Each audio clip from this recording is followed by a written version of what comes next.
No doubt we'll be hearing about all the differences between John Kerry and George W. Bush.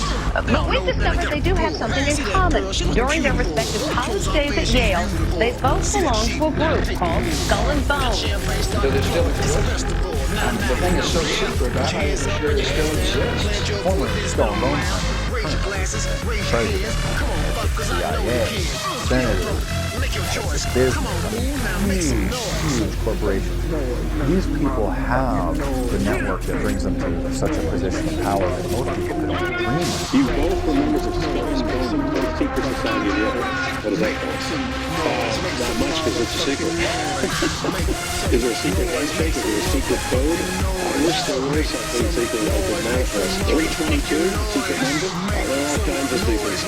You were both in Skull and Bones, the secret society. It's so secret we can't trust it. What does that mean for Americans? The conspiracy theorists are going to go, number 322. Make some noise, make some motherfucking noise. Make some noise, make some motherfucking noise. Make some noise, make some motherfucking noise. Make some noise, make some motherfucking noise. Make some noise, make some motherfucking noise. Make some noise, make some. Yeah.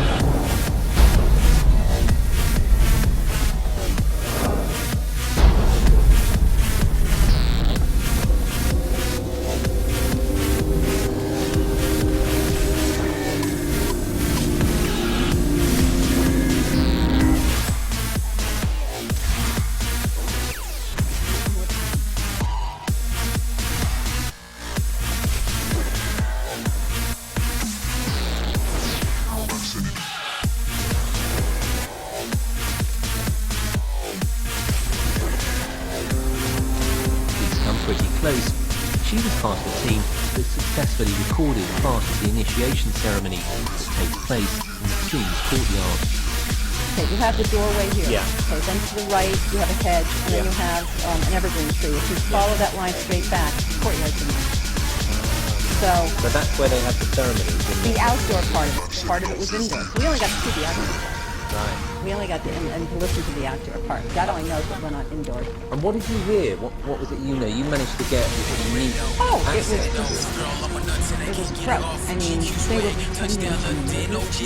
What was the tone of it though? Was it jokey? No, it wasn't jokey at all. It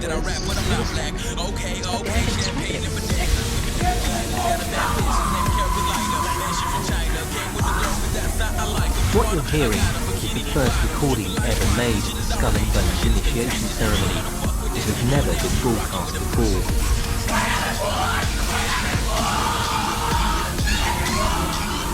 15 new members of the club are being introduced into the macabre rituals of Skull and Bones by the senior students who are about to graduate.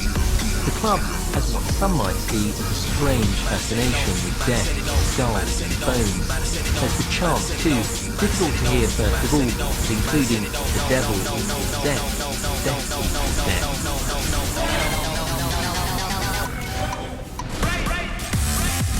This is an elaborate, occult, ritualistic entry into this group that they are now a member of life. This culture of death and the occult continues long after college. Later on in life, these pagan rituals carry on in the redwoods of Sonoma, California. What is the Bohemian Grove? Well, it's a kind of summer camp for the powerful, an all-male gathering in great secrecy. This group was formed in the late 1800s by artists, industrialists, and politicians. Bohemian attendees worship the owl as their deity. The Aztecs, Mayan, and other natives of Mesoamerica considered the owl a symbol of destruction and death. This is why the opening ritual for the club is the cremation of care. During the ritual, the effigy of a baby is rowed across the water by the Grim Reaper and given to a high priest, who then tosses it on a fiery sacrificial altar of a 40-foot owl god. It is an earth-based ritual in which care is burned away.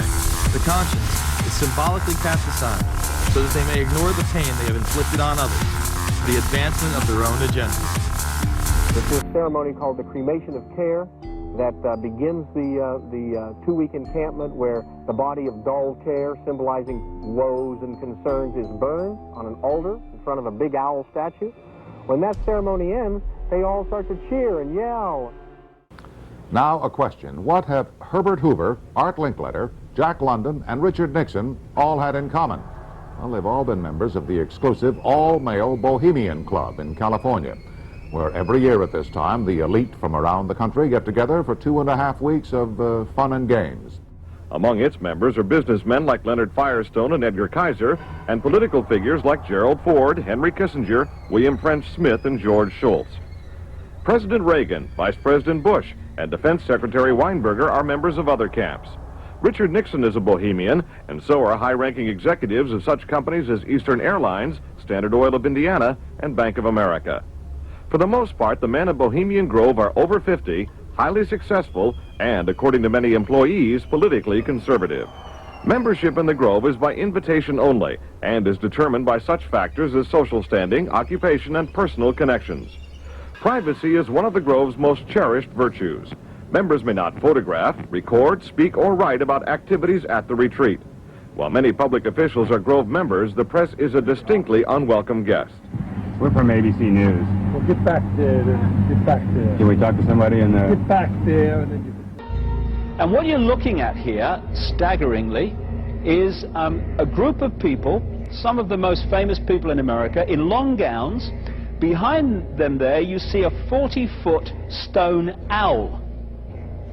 And there's the fire between them, next to the lake at Bohemian Grove. Now, one might wonder, understandably, why the people that run the banking, political, economic system and the media in America should be dressed in long robes doing a ceremony to a 40-foot stone owl. I think we should be told. You see, for over 120 plus years in Northern California, in Sonoma County, on a 2,700-acre secluded redwood grove, leaders from around the world, prime ministers, chancellors, presidents, governors, again, the heads of industry, banking, academia, the media, Hollywood, travel there to engage in bizarre, ancient Canaanite, Luciferian, Babylon mystery religion ceremonies. We were inside 4 hours. That's only one day out of the 2 weeks that they meet there for the admitted Summer Fire Festival of the Bohemian Club.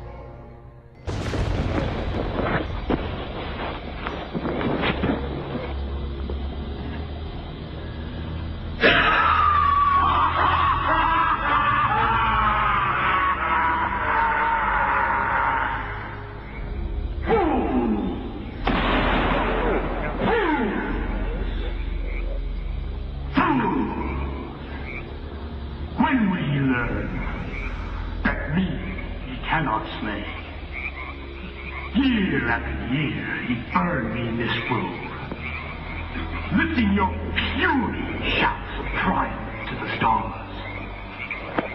But when again he turned your faces to the marketplace, do ye not find me waiting at the home? Fools! Fools to dream ye conquer care! Nay, thou mocking spirit, it is not all a dream. We know thou waitest for us, year after year within this happy grove. Our fellowship bans thee for a space. Thy malevolence which would pursue us here has lost its power under these friendly trees.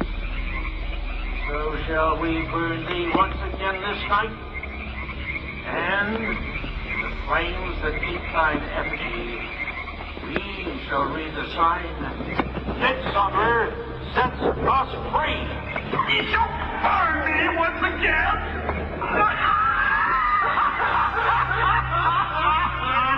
Now but these way, which hither ye have brought from regions where I reign, ye fools and priests, I spit upon your fire.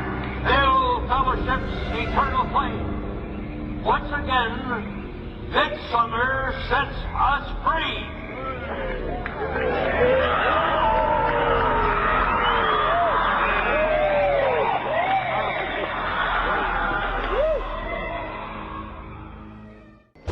you have to ask yourself why it is that somebody would want to do that, let alone these elite people. And if you look at the elite throughout history, many of the people that achieve pinnacles of power are into the occult. They seek a supernatural way to gain power. Why are Christian conservatives such as the Bushes and Newt Gingrich attending the Grove? And I recognize I'm not going to be invited to Renaissance Weekend or that Bohemian deal where Newt, Rush, and Dick all sit in a teepee, naked, beating on tom-toms. Why does the media barely mention the Grove? Because many of them are in attendance. Late political cartoonist Phil Frank of the San Francisco Chronicle draws a reporter thinking about his loyalties to Bohemian Grove as he takes notes for a story. Stories about what happens in these redwoods are hard to come by. A campground statue reminds Bohemians to keep their mouths shut about the Grove. Many world events have been shaped at the Grove, including the creation of the atomic bomb. Discussions at the Grove in the 1930s helped lead to the development of nuclear power and the atomic bomb. Every Republican president since Calvin Coolidge has been a member, as well as many Democrats, including Jimmy Carter. If you look at the membership lists of the Bohemian Grove and the Council on Foreign Relations, the Bilderberg Group, a lot of the key level people are overlapping and are involved in numerous groups. In addition to pagan rituals that take place there, this all-male club also deals with darker themes through the plays Montezuma, which feature Aztec human sacrifice, and Faust, which feature Mephisto. Bohemian Grove that I attend one time to time. It is the most faggot goddamn thing you could ever imagine. Again, we see people of the highest levels of power involved in the most repulsive and decadent of crimes. They couldn't care less about the code of conduct that's taught in all major religions about treating others the way that you want to be treated. And then they masquerade, they put this false front on that they're like everybody else, because your average person wants to do right, believes in some sort of a karma, believes in some sort of a divine justice in the universe. And so these people need to put on this front that they're like the average Joe in middle America, that they go to church every once in a while, and that they believe in an afterlife and a divine justice. And so they have to put on this front that they're like everybody else in order to get elected and to be accepted and to not have people look at them suspiciously, because if somebody goes around and openly admits that they were an atheist or that they were some obscure religion, people aren't going to throw their support behind them as much, and they're not going to trust them as easily. The reality of this behavior is never revealed to the public, as the media keeps any revelations quiet. Unfortunately, these type of activities continue to this day. The insanity is that we have allowed an interwoven elite criminal class to rule over us while posing as the saviors of the planet. We have learned they will stop at nothing to achieve their goals and are not held accountable for their crimes. They prey on the system rather than protect it.